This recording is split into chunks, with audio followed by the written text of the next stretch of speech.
BTR गोरोबथाया 2025आव 5 बोसोरनि मोनसे सम फैगोन आरो बे सम आरो थासारिखौ नायनानै गोबां बिटिआर गोरोबथानि दफाया मावफुंजानायनि उनावबो माखासे जिहेतु दफा दङ जेरैहाय गामि सोसननायाव खालि 60 गामि जोंहा दिनै सोसननानै आद्रा जानानै दङ आरो बेखौ मोनफुंनांगौनि थाखाय दिनै दुलाराय बर' फरायसा आफादा जों खामानि मावदों आरो आसाम सरकारनिफ्रायबो जि कमिसनखौ दाबाय बे कमिसननि दारै बे कमिसनाबो सोलिगासिनो दङ आरो बेबायदिनो बिटिसि एकर्डनि उनाव थालांनाय गामिफोरखौबो सोसननायनि थाखाय बे कमिसनजोंनो दिनै खामानिया सोलिगासिनो दङ। फारसेथिंजाय जोंनि बिटिआर हालामा ओनसोल बांनायनि उनाव 60 समस्ति जागोन बे खामानियाबो दिनै संशोधन भारत संबिजिराव जासिगोन बिनि उनाव साबजेक्ट बारायनायाबो जागोन आरो बायदि थासारिखौ लानानै दिनैनि आयेनारि बिथिंजों बड'लेण्डआव जि माखासे थासारिखौ जोङो जोंनि दिथाखौ थिग खालामनांगौ बिनि थाखाय खामानिफोर सोलिदों आरो बेखायनो बिटिआर एकर्डआ बर'फोरनि थाखाय मोनसे जारिमिनारि जे मोनसे बाहागो जायखौ लानानै जों बयबो रांखान्थि दावगानाय जोंनि समाज दानाय जोंनि जि समाज बेबस्थायाव गोजोन थासारिखौ लानानै जोङो दावगानो हानायनि मोनसे खाबु मोनदों बेनो मोनसे बिदिन्थि। दिनै रुपहि दख'रा दुलाराय बर' फरायसा आफादा थुंगा 34थि जे बोसोरसालिया जथुमा जाबाय आरो बे रुपहि दख'रा दुलाराय बर' फरायसा आफादा बिथांमोननि बे जथुमानि गेजेरजों गोदान मोनसे आफाद दख'रा आफाद दाना लाबाय। गिबियावनो बिथांमोननि दख'रा आफादखौ आङो दुलाराय बर' फरायसा आफादनि जानानै जांख्रिथायारि हामलायथि बावनानै बरायबाय आरो बे जे मोनसे गेवलां मेलाव बिथांमोनहा खुगा लाइसिबो बेखेवबाय जे मानासनि फुंखा आरो बे दिनै जोंनि बर' माहारिनि थांनानै थानायनि थाखाय राव थुनलाइ हारिमुवारि बिथिंखौ नोजोर बोनानै बिथांमोना बायदि सोरजिखौ बेवहाय बेरखांहोगोन होननानै आङो मिजिंथिदों आरो इयुन समावबो बे हाबाफारिखौ लालांबाय थागोन होननानै मिजिंथिबाय। फारसेथिं जोंहा बे ओनसोलखौ लानानै आरो फरायसा फरायसुलि बिथांमोनहा गोबां बाहागो लाफैदों आरो दिनैनि दुलाराय बर' फरायसा आफादनि बायदि थांखि बिथांखि आरो मावथांखिफोरखौ लानानै दख'राया गामि समाजजों खाब जानानै बिथांमोनहा गोबां खामानि मावलांगोन होननानै मिजिंथिदों। दिनै जिहेतु गुन गोनां सोलोंथाइया जोंनि मोनसे जांख्रिखांनाय हाबाफारि जाबाय मानोना गोबां बाहागोआव गोबां रोखोमनि सोलोंथाइखौ लानो गोनां फैबाय। जुगा दिनै सोलायनायजों लोगोसे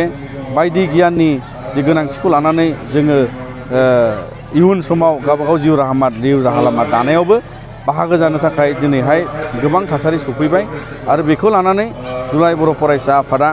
जोङो बायदि बिथिंजों हाबा मावलांगोन आरो बेखायनो दिनै बावहाय बयनिबो सांग्रांथिनि थाखाय बयखौबो सांग्रांथि खालामनो थाखाय बिमा बिफा दिथागिरि जोंनि बेयाव फोरोंगिरि सार बिथांमोन आरो बयबो बाहागो लानायजों दिनै जोङो बेखौनो फोथायो जे बयबो गुन गोनां सोलोंथाइ मोननांगौनि सांग्रांथिखौ लानानै जाहाथे इयुनाव जोंनि लाइमोनफ्रा मोनसे गोग्गो सुबुं धोन जानानै बा सुबुं धोन जानायनि उनाव बर' हारिखौ बेंनाय बर' माहारिखौ जोथोन लानानै जों बयबो दावगालांनो हायो रांखान्थि फेहेरनायाव बयबो बाहागो जानो हायो बे बिथिंखौ नोजोर बोनानै जोङो बे रुपहि हालामनिफ्रायबो बयबो बर' हारिखौ जोङो दिनै खावलायहरो।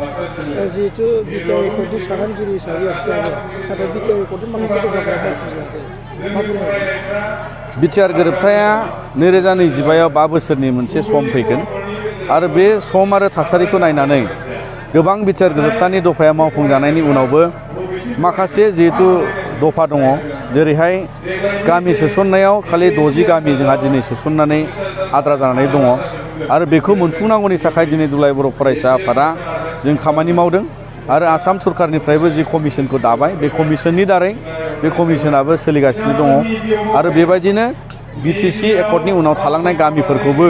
सोसननायनि थाखाय बे कमिसनजोंनो दिनै खामानिया सोलिगासिनो दङ। फारसेथिंजाय जोंनि बिटिआर हालामा ओनसोल बांनायनि उनाव 60 समस्ति जागोन बे खामानियाबो दिनै संशोधन भारत संबिजिराव जासिगोन बिनि उनाव साबजेक्ट बारायनायाबो जागोन आरो बायदि थासारिखौ लानानै दिनैनि आयेनारि बिथिंजों बड'लेण्डआव जि माखासे थासारिखौ जोङो जोंनि दिथाखौ थिग खालामनांगौ बिनि थाखाय खामानिफोर सोलिदों आरो बेखायनो बिटिआर एकर्डआ बर'फोरनि थाखाय मोनसे जारिमिनारि जे मोनसे बाहागो जायखौ लानानै जों बयबो रांखान्थि दावगानाय जोंनि समाज दानाय जोंनि जि समाज बेबस्थायाव गोजोन थासारिखौ लानानै जोङो दावगानो हानायनि मोनसे खाबु मोनदों बेनो मोनसे बिदिन्थि आरो दिनै खालिबोल' जोंहा माखासे सागानगिरि एनडिएफबि दैदेनगिरि बिथांमोनखौ लानानै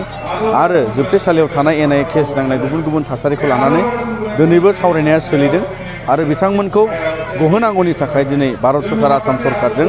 आयेनारि बिफानाव दिनैहाय सावरायनाय जादों जाहाथे बिथांमोनहाबो उदां अख्राङाव न'आव फैनो मोनो। दा बेफोरो माखासे जोंनि बर' हारिनि सोमावसारनायनि उनाव मोनसे गोदान थासारियाव गोरोबथानि उनाव माखासे जुजिनाय थासारि दंबावो। दा बेखौ लानानै दुलाराय बर' फरायसा आफादा जों जुजिलाङो। रन्जन दैमारिनि थासारिया माबोरै दं जिथु दाखालि केन्सेल जानाय सुप्रिम कर्टआव दिनै आयेननि जि राहाजों सुप्रिम कर्टआवहाय बिथांनि बेल पेटिसन मुभ जादोंमोन। दिनै सुप्रिम कर्टआ बिथांमोना माने बिथांनो बेलखौहाय ग्रान्ट खालामथ'वाखै। नाथाय गुबुन गुबुन माखासे राहा जायखौ भारत संबिधाना होयो बिनि दारै बिथांनि जे निमाहा बिनाय बायदि थासारिखौ लानानै दिनै बिनि सायाव सावरायबाय थानाय जादों आरो इयुन समाव जायखिजाया राजखान्थियारि मददजोंब्लाबो बे राहाखौ दिनैहाय माने बिथांखौ बरननायनि थासारिखौ लानो थाखाय दुलाराय बर' फरायसा आफादा जोङो दिनै सुलुं नागिरबाय थादों। बे साननाय समाव दुलाराय बर' फरायसा आफादनिफ्राय मा हाबाफारि लागोन? आथिखाल समाव जेरै जोंनि सोलिफु गुन गोनां सोलोंथाइनि जावरिखांनाय हाबाफारि बेबो सोलिबाय थागोन आरो बड'फानि मुङै गोजोरथायारि सोलायनाय जि मावथांखि बेबो सोलिगासिनो दङ। दा दिनै गेलेनाय मोसानायनिफ्राय लानानै गावनि हा हुनि मोन्थायनिफ्राय लानानै बायदि समाज बेरेखाखौ होबथानो थाखाय दिनै जोङो बयबो सांग्राङै खामानि मावनांगौ दं होननानै जों सानदों। बर' हारियाव गेरेमसा हारि जानांगौबा जोङो बे समाज बेरेखा थासारिखौ होबथानांगौ। जेरै जौ जुवा ड्राग्स आरो उन्दै बैसोआव हाबा जानाय आरो मानसि लांखारजानाय दोनखारजानाय बेफोर गासिबो थासारिखौ जोङो समाज बेरेखा हिसाबै जों गैया खालामनांगौ आरो बर' हारिया जोङो अब्ला गोजोनै आरो साबसिनै जों दावगानायाव बयबो मुखुबै खामानि मावलांनो हागोन। जिहेतु माखासे हाबा जाखानाय आइजोफोरासो बांसिन खारनायखौ नुनो मोनदों बेनि सायाव दिनै आथिखाल माखासे गोदान थासारियावहाय गोबां हाबा जाखानाय हिन्जावानो जा हौवायानो जा गोबां माने बेबायदि गावबागाव गोदान बिसि लानाय फिसाय लानाय बेबायदि थासारि जानायखौ दुलाराय बर' फरायसा आफादनि जानानै जोङो सिगाङावनो बेफोर थासारिखौ जोङो माने जोबोद गोख्रों रावजोंहाय जोङो बेखौ हेंथा खालामो। मानोना न'खर मोनसे दानाय समाजाव जुलि जानानै थानाया गोथार जुलि जायखौ जों बर'फ्रा मानिनानै लायो आरो नियम खान्थिजों जानाय गासैबो जुलिनि गेजेराव बयनिबो जुलिया गोथार जायो। न'खर समाज दानो थाखायनो बे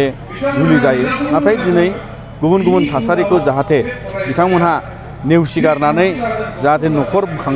खांनायाव मुखुब गोसो होयो जाहाथे बेबायदि न'खर सिमफायनाय हालाय हाफाय जानायाव दाथांथों आरो बेखौनो दुलाराय बर' फरायसा हास्थायो जे बयनिबो न'खर समाजा मोजाङै गोग्गो मोनसे थासारियाव दावगालांनांगौ बेले बेजे फैनो नाङा आरो बेखौ लानानै जोङो दिनै खावलायो।